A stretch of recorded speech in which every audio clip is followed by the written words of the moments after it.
ये आकाशवाणी है। प्रस्तुत है सुर्खियों में। इसके अंतर्गत सुनिए 108वें भारतीय विज्ञान कांग्रेस के महत्व पर चर्चा।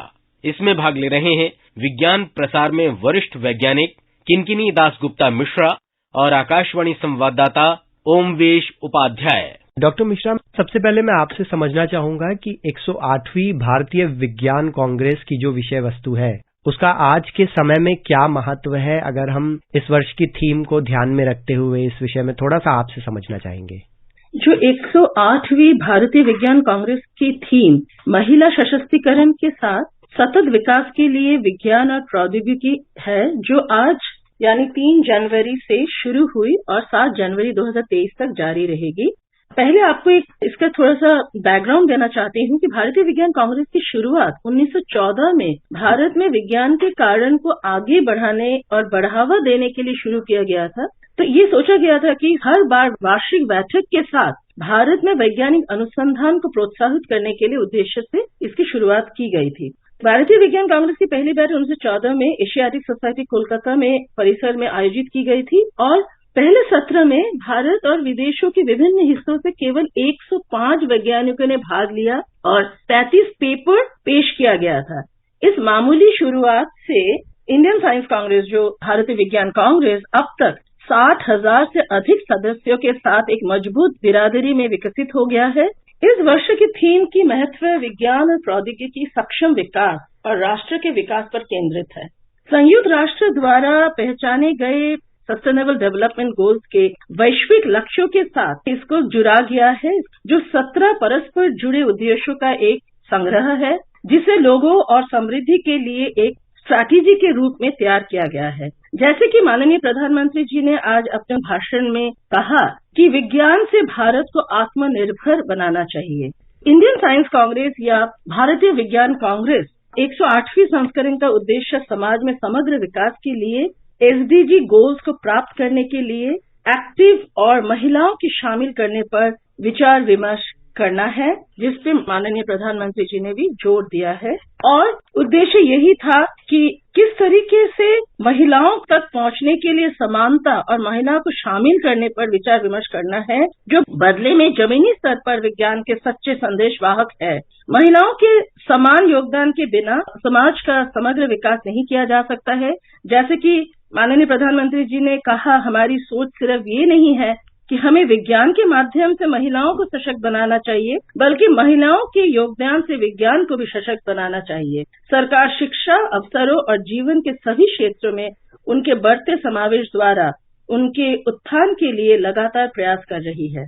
बिल्कुल सही कहा आपने कि आज के समय में महिलाओं की मजबूत और बराबर सहभागिता के बिना बहुत कुछ मुमकिन नहीं होगा। इसीलिए हमारे प्रधानमंत्री ने इस थीम के साथ इस वर्ष के भारतीय विज्ञान कांग्रेस की शुरुआत की। मैं उनके उद्घाटन भाषण की भी बात करना चाहूंगा, जहां उन्होंने कहा कि अगले 25 वर्षों में भारत की विकास यात्रा में वैज्ञानिक शक्ति की भूमिका अहम रहेगी। मैं आपसे समझना चाहूंगा कि कितनी बड़ी जिम्मेदारी रहेगी या और इस वक्तव्य के क्या मायने हो सकते हैं। भारत ने अभी अपनी स्वतंत्रता के 75 वर्ष पूरे होने के उपलक्ष्य में आजादी का अमृत महोत्सव मनाया है। जैसे जैसे देश आजादी की अमृत काल स्वतंत्रता का शताब्दी समारोह की ओर बढ़ रहा है, विज्ञान, प्रौद्योगिकी और नवाचार प्रयासों के माध्यम से मौजूदा अर्थव्यवस्था को बढ़ावा देना और इसे ज्ञान अर्थव्यवस्था में बदलना अनिवार्य है। वेलफेयर इकोनॉमी से नॉलेज इकोनॉमी की तरफ हमें अग्रसर होना है। यही हमारा लक्ष्य है। अमृत काल में स्वतंत्रता शताब्दी समारोह में हम इसी दिशा में आगे बढ़े। भारत के पास दुनिया की तीसरी सबसे बड़ी वैज्ञानिक तकनीकी जनशक्ति है। जैसे ही हाल ही संख्या निर्दिष्ट करती है, हमारे पास नियमित जीवन में वैज्ञानिक ज्ञान और सोच को विकसित करने वाले 1000 से भी ज्यादा विश्वविद्यालय है। हम विज्ञान और प्रौद्योगिकी, इंजीनियरिंग में पीएचडी की संख्या और शोध प्रकाशनों की संख्या में दुनिया में तीसरे स्थान पर है। इस अमृत काल में भारत को रिसर्च और इनोवेशन का ग्लोबल सेंटर बनाने के लिए सरकार संकल्प लिए हैं। साइंस और टेक्नोलॉजी से जुड़े रिसर्च को स्थानीय स्तर तक पहुंचाने का एक उद्देश्य है और पहुंचाना होगा। यही हमारा संदेश जो माननीय प्रधानमंत्री जी ने अपने उद्घाटन भाषण था उसमें भी कहा। आज माननीय प्रधानमंत्री ने 21वीं सदी में डेटा की शक्ति और प्रौद्योगिकी के बारे में बात की, डेटा एंड टेक्नोलॉजी। भारत को भविष्य के क्षेत्र में स्थापित करना और उद्योग इंडस्ट्री 4.0 का नेतृत्व करने के लिए इस पोषित करने की आवश्यकता है। डॉक्टर मिश्रा, मैं आपसे एक और बात समझना चाहूंगा कि अगर हम इस बार हो रही भारतीय विज्ञान कांग्रेस की बात करें, जिसमें एक मेगा एक्सपो भी होगा प्राइड ऑफ इंडिया नाम से, जिसमें भारतीय विज्ञान और प्रौद्योगिकी के प्रमुख विकास तथा महत्वपूर्ण योगदान को प्रदर्शित किया जाएगा, क्या आप इसके विषय में हमें विस्तार से कुछ बता सकते हैं कि क्या इसकी महत्वता होगी, कैसे ये हमें एक प्रेरणा और मजबूत सफर के बारे में बताएगा जो भारत का रहा है विज्ञान के क्षेत्र में? आज प्राइड ऑफ इंडिया एक मेगा एक्सपो है जो मुख्य रूप से समाज में भारतीय विज्ञान और प्रौद्योगिकी के मुख्य विकास, उपलब्धियों और योगदान को प्रदर्शित करता है। ये एक्सपो भारतीय विज्ञान कांग्रेस का विशेष आकर्षण है। प्रदर्शनी में प्रमुख रूप से भारतीय विज्ञान और प्रौद्योगिकी के प्रमुख विकास, प्रमुख उपलब्धियां और महत्वपूर्ण योगदान प्रदर्शित किए जाएंगे। पिछले 75 साल में भारत का जो कंट्रीब्यूशन है ग्लोबल साइंस में, टेक्नोलॉजी में, इनोवेशन, डेवलपमेंट में, सभी चीजों को प्रदर्शनी के माध्यम से वहां पे प्रदर्शित किया जाएगा। इस वर्ष की थीम की अगर हम बात करें, जो कि सस्टेनेबिलिटी की बात कर रही है, जो कि महिलाओं के सशक्तिकरण की बात कर रही है, भारतीय विज्ञान कांग्रेस का उद्देश्य उच्च शिक्षा, अनुसंधान और उद्योग में महिलाओं की संख्या बढ़ाने की दिशा में विचार करना भी है। बहुत ही आधारभूत अगर स्तर पे बात की जाए तो किस तरह के प्रयास किए जाने की आवश्यकता है, मैं आपसे समझना चाहूंगा डॉक्टर मिश्रा।